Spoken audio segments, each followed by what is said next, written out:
नमस्कार शेतकरी बांधवांनो, अखेर शेतकऱ्यांची प्रतीक्षाही संपलेली आहे।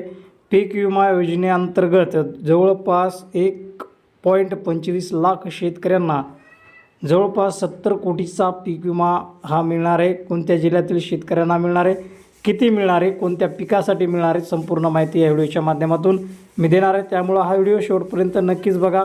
हा व्हिडिओ आवडल्यास आणि व्हिडिओ उपयुक्त वाटल्यास तुमच्या शेतकरी बांधवापर्यंत शेअर करायला मात्र विसरू नका। अशाच अपडेट आणि माहितीपूर्ण व्हिडिओसाठी आपल्या यूट्यूब चॅनललाही सबस्क्राईब करायला विसरू नका। तर बघू शकता संपूर्ण माहिती काय आहे। तर खरीप पीक विमा 2025 अंतर्गत पूर्व विदर्भातील 1,25,000 शेतकरी बांधवांना 70 कोटी 77 लाख रुपयाची भरपाई ही मंजूर करण्यात आलेली आहे आणि 53 कोटी 3,15,000 थेट DBTने हस्तांतरण केले जाणार आहे।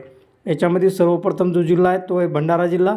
भंडारा जिल्ह्यातील 31,877 धान उत्पादक शेतकऱ्यांना 38 कोटी 33 लाख रुपयाची भरपाई ही मिळणार होती। त्यापैकी 30 कोटी 55 लाख रुपये ही नुकसान भरपाई DBTने त्यांच्या खात्यामध्ये जमा केली जाणार आहे।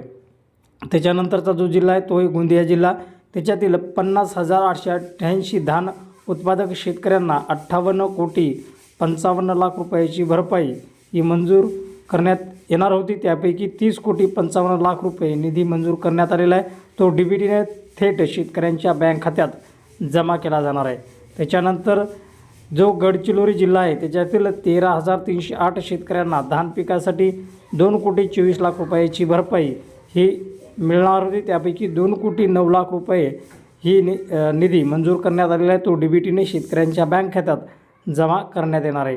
त्याच्यानंतर वर्धा जिल्ह्यातील तूर पिकांसाठी 1,268 शेतकऱ्यांना 17.20 लाख रुपये निधी वितरण बाकी आहे। त्याच्यानंतर वर्धा जिल्ह्यातील सोयाबीन पिकासाठी 15,213 शेतकऱ्यांना 12 कोटी 15 लाख रुपयाची भरपाई ही मिळायला पाहिजे होती। त्यापैकी 9 कोटी 72 लाख रुपयाचे वितरण हे DBTने थेट शेतकऱ्यांच्या बँक खात्यात करण्यात येणार आहे।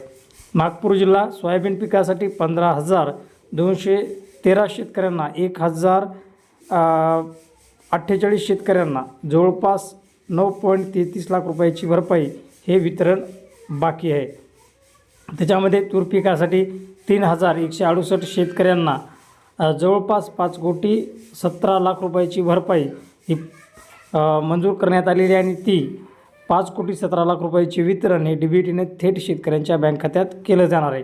त्याचबरोबर नागपूर जिल्ह्यातील धान पिकासाठी 2,286 शेतकऱ्यांना जवळपास 1 कोटी 7 लाख रुपयाची भरपाई मंजूर करण्यात आलेली आहे। त्याचं वितरण हे शेतकऱ्यांच्या बँक खात्यात DBTच्या माध्यमातून करण्यात येणार आहे। त्याच्यानंतर चंद्रपूर जिल्ह्यातील 6,190 सोयाबीन उत्पादक शेतकऱ्यांना 5 कोटी 15 लाख रुपयाची भरपाई ही मिळायला पाहिजे होती। त्यापैकी 2 कोटी 56 लाख रुपयाचं वितरण हे शेतकऱ्यांना केलं जाणार आहे। ते DBTच्या माध्यमातून शेतकऱ्यांच्या बँक खात्यात हे मिळणार आहे।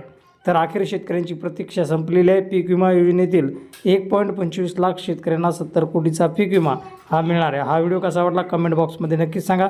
अशाच अपडेट आणि माहितीपूर्ण व्हिडिओसाठी आपल्या यूट्यूब चॅनलला सबस्क्राईब करायला विसरू नका। तर भेटूयात मित्रांनो पुढील पीक विम्याच्या अपडेट्ससह। तोपर्यंत थांबतो। जय हिंद, जय महाराष्ट्र।